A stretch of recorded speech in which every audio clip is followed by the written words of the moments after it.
Hello everyone, welcome to learning time. तो अब हम अपने चैप्टर को आगे बढ़ाते हैं और हमारा अगला topic the making of Germany and Italy के बारे में पढ़ते हैं। उसमें सबसे पहले हम पढ़ेंगे जर्मन यूनिफिकेशन के बारे में।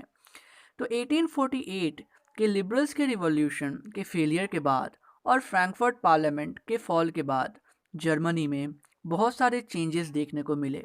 अब नेशनलिज्म का जो कॉन्सेप्ट है वो लिबरल्स के द्वारा नहीं बल्कि कंजर्वेटिव्स के द्वारा मोबिलाइज किया जाने लगा था। ऐसा दो कारणों से था। सबसे पहला, कंजर्वेटिव्स स्टेट पावर को प्रमोट करना चाहते थे और दूसरा, वो पूरे यूरोप पे अपना पॉलिटिकल डोमिनेंस स्थापित करना चाहते थे। और जर्मन यूनिफिकेशन का जिम्मा अब पर्शिया ने ले लिया था। लेकिन पर्शिया और जर्मन यूनिफिकेशन, बात तो कुछ जम नहीं रही है, क्योंकि अगर आप फ्लैशबैक में चलें तो आपको याद होगा जब इलेक्टेड रिप्रेजेंटेटिव्स ने जर्मनी में फ्रैंकफर्ट पार्लियामेंट बनाया था और जब उन्होंने कॉन्स्टिट्यूशन का head Persian monarch William four को बनाना चाह रहे थे, तो विलियम फोर ने उस पद को स्वीकार करने से मना कर दिया था और दूसरे मोनार्क्स और कंजर्वेटिव्स के साथ मिलकर फ्रैंकफर्ट पार्लियामेंट का विरोध करने लगे थे। तो आखिर पर्शिया ने जर्मन यूनिफिकेशन का जिम्मा क्यों उठाया? ये रातों रात बदलाव कैसे हो गया? तो इसे हम ब्रीफली एक्सप्लेन करते हैं, क्योंकि ये आपके सिलेबस का पार्ट नहीं है, इसलिए हम इसे काफ़ी ब्रीफ में समझेंगे। तो ये रातों रात नहीं हुआ था, बल्कि एक लंबा प्रोसेस था, 1848 से 1871 तक। तो कांग्रेस ऑफ वियना के बाद जर्मनी 39 स्टेट्स का कॉन्फेडरेशन था। वैसे ये नेपोलियन का टाइम से ही था और उनमें से सबसे बड़े और पावरफुल दो स्टेट्स थे, पर्शिया और ऑस्ट्रिया। इन दोनों के बीच पावर शेयरिंग को लेकर टकराव शुरू हो गई।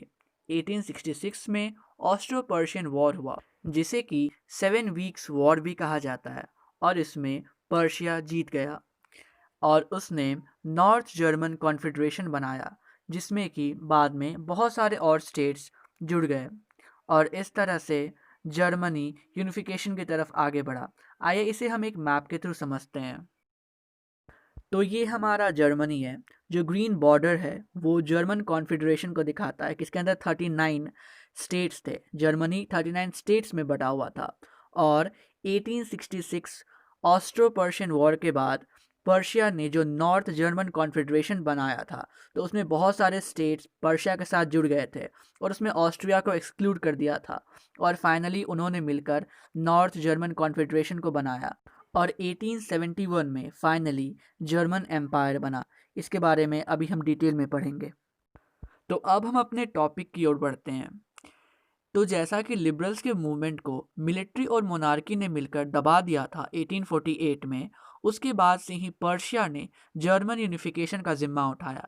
इसमें सबसे इम्पोर्टेंट रोल आता है पर्शिया के chief minister Otto von Bismarck का, जिन्हें कि जर्मन एम्पायर का आर्किटेक्ट कहा जाता है। उन्होंने यह काम केवल ब्यूरोक्रेसी और पर्शियन आर्मी की मदद से ही किया। 7 सालों के दौरान 3 लड़ाइयाँ लड़ी गई थी, ऑस्ट्रिया, डेनमार्क और फ्रांस के साथ, और इन सब में पर्शिया की जीत हुई और इस तरह जर्मन यूनिफिकेशन का प्रोसेस कंप्लीट हुआ। 18 जनवरी 1871 को सभी जर्मन स्टेट्स के राजा, आर्मी के रिप्रेजेंटेटिव्स और इम्पोर्टेंट पर्शियन मिनिस्टर्स और Otto von Bismarck palace of Versailles के हॉल ऑफ मिरर्स में इकट्ठा हुए और वहां पर कैजियर विलियम वन को जर्मन एम्पायर का किंग घोषित कर दिया गया। विलियम वन ये एक पर्शियन के किंग थे। तो इस प्रोसेस ने पर्शियन डोमिनेंस को दिखाया। जो नया देश बना था वहाँ पर करेंसी, बैंकिंग, लीगल और जुडिशियल सिस्टम को मॉडर्नाइज करने पर अधिक जोर दिया गया।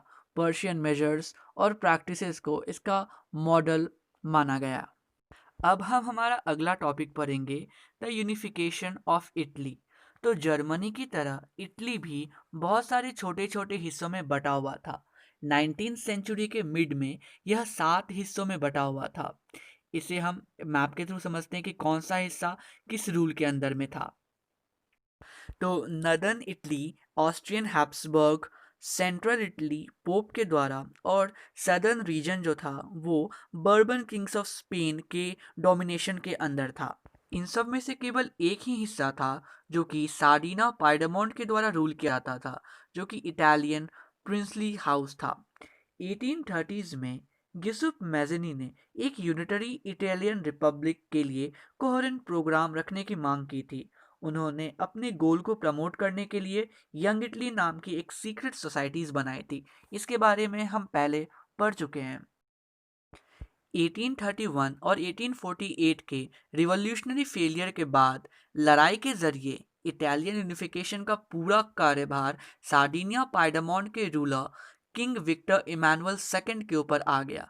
इस रीजन के जितने भी एलिट्स थे, हाई क्लास के लोग थे, उनकी नज़र में यूनिफाइड इटली इकोनॉमिक डेवलपमेंट और उनकी डोमिनेंस की पॉसिबिलिटी देता था।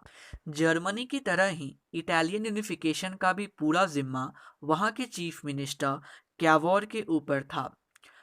सार्डिनिया पायडमोंट ने कैवोर की मदद से फ्रांस के साथ बहुत ही कूटनीतिक तरीके से संधि करके ऑस्ट्रियन फोर्सेस को 1859 में हरा दिया था, जिसने कि नॉर्थ इटली पर अपना कब्जा जमाया हुआ था। गियुसेप गैरिबाल्डी, जो कि एक इटालियन जनरल, पैट्रियट और रिपब्लिकन थे, उनकी लीडरशिप में एक बहुत बड़ी सेना की टुकड़ी 1860 में साउथ इटली और किंगडम ऑफ टू सिसिलीज की तरफ बढ़ी और वहाँ के लोकल पीजेंट्स का सपोर्ट जीतकर स्पेनिश रूलर्स को खदेड़ने में सफल हुए। 1861 में विक्टर इमानुअल सेकंड को, जो कि साइडिनिया पार्डिमोंट के प्रिंसली हाउस से बिलोंग करते थे, उन्हें इटली का राजा घोषित कर दिया गया। लेकिन एक बहुत ही फनी सी बात है कि ज़्यादातर इटालियन पॉपुलेशन इलिटरेट थी और उन्हें लिबरल नेशनलिस्ट के आइडियोलॉजी के बारे में कुछ भी जानकारी नहीं थी। और इससे भी फनी बात यह है कि जिन पीजेंट्स ने गैरिबाल्डी को सपोर्ट किया था साउथ इटली में, उन्होंने ला तालिया के बारे में कुछ भी नहीं सुना था और उन्हें लगता था कि ला तालिया विक्टर इमानुअल सेकंड की वाइफ है। Isn't it funny? तो चलिए अब हम हमारा अगला topic the strange case of Britain के बारे में पढ़ते हैं। तो बहुत सारे स्कॉलर्स के मुताबिक नेशन या नेशन स्टेट का कॉन्सेप्ट ग्रेट ब्रिटेन से आया है। ब्रिटेन में नेशन स्टेट का फॉर्मेशन किसी रिवॉल्यूशन का रिजल्ट नहीं था, बल्कि ये एक लंबी प्रोसेस थी। 18th सेंचुरी के पहले कोई ब्रिटिश नेशन नहीं था। वहाँ रहने वाले लोगों की आइडेंटिटी उनकी एथनिक ग्रुप से होती थी कि वे लोग इंग्लिश थे, वेल्श थे, स्कॉट थे या आयरिश थे। इन सब एथनिक ग्रुप का अपना कल्चर और अपना पॉलिटिकल ट्रेडिशन था। लेकिन जैसे ही इंग्लिश नेशन वेल्थ और पावर में बढ़ी, ये अपना इन्फ्लुएंस दूसरी आइलैंड्स पर भी डालने लगी। 1688 में इंग्लिश पार्लियामेंट ने मोनार्क से पावर सीज कर लिया था और यही इंग्लैंड को सेंटर में रखकर नेशन स्टेट के फॉर्मेशन का जरिया बनाया था। इंग्लैंड और स्कॉटलैंड के बीच हुए द एक्ट ऑफ यूनियन 1707 से United kingdom of great Britain का फॉर्मेशन हुआ और इसका सीधा मतलब ये था कि इंग्लैंड अपना इन्फ्लुएंस स्कॉटलैंड पर डाल सकता था। ब्रिटिश पार्लियामेंट अब इंग्लिश मेंबर्स के द्वारा डोमिनेट किया जा रहा था। ब्रिटिश आइडेंटिटी के ग्रोथ का सीधा मतलब ये था कि अब स्कॉटलैंड का अपना कोई कल्चर या पॉलिटिकल इंस्टीट्यूशन नहीं रह गया था।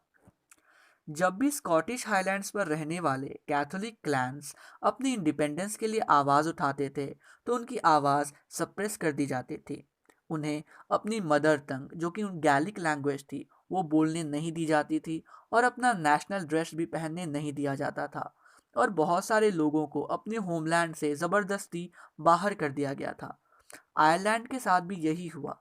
ये कंट्री भी दो ग्रुप्स में बटी हुई थी, कैथोलिक और प्रोटेस्टेंट। इंग्लिश पीपल ने प्रोटेस्टेंट को पूरे कैथोलिक डोमिनेटेड एरिया पर अपना डोमिनेंस स्टैब्लिश करने में हेल्प की। ब्रिटिश डोमिनेंस के खिलाफ कैथोलिक के रिवॉल्ट्स को दबा दिया गया। 1798 में वुल्फ टोन और यूनाइटेड आयरिशमैन के एक अनसक्सेसफुल रिवोल्ट के बाद 1801 में आयरलैंड को फोर्सिबली यूके में शामिल कर लिया गया। एक नया ब्रिटिश नेशन सामने आया जहां पर कि इंग्लिश कल्चर डोमिनेंट था। नए ब्रिटेन का सिंबल द ब्रिटिश फ्लैग, जिसे कि यूनियन जैक कहा जाता था, द नेशनल एंथम, जो कि God save our noble king था, और द इंग्लिश लैंग्वेज, इन सभी को काफ़ी प्रमोट किया जाता था और जितने भी पुराने नेशंस थे जैसे कि वेल्स, स्कॉटलैंड और आयरलैंड, इन सभी को बस एज अ पार्टनर नेशंस की तरह ट्रीट किया गया। तो आज के लिए बस इतना ही। अगली वीडियो में हम पढ़ेंगे विजुअलाइजिंग द नेशन और नेशनलिज्म एंड इम्पेरियलिज्म। तो पिछली वीडियो में मैंने आपसे भी से क्वेश्चन पूछा था कि where was Frankfurt parliament organised. तो इसका आंसर है Frankfurt parliament was organised at church of Saint Paul.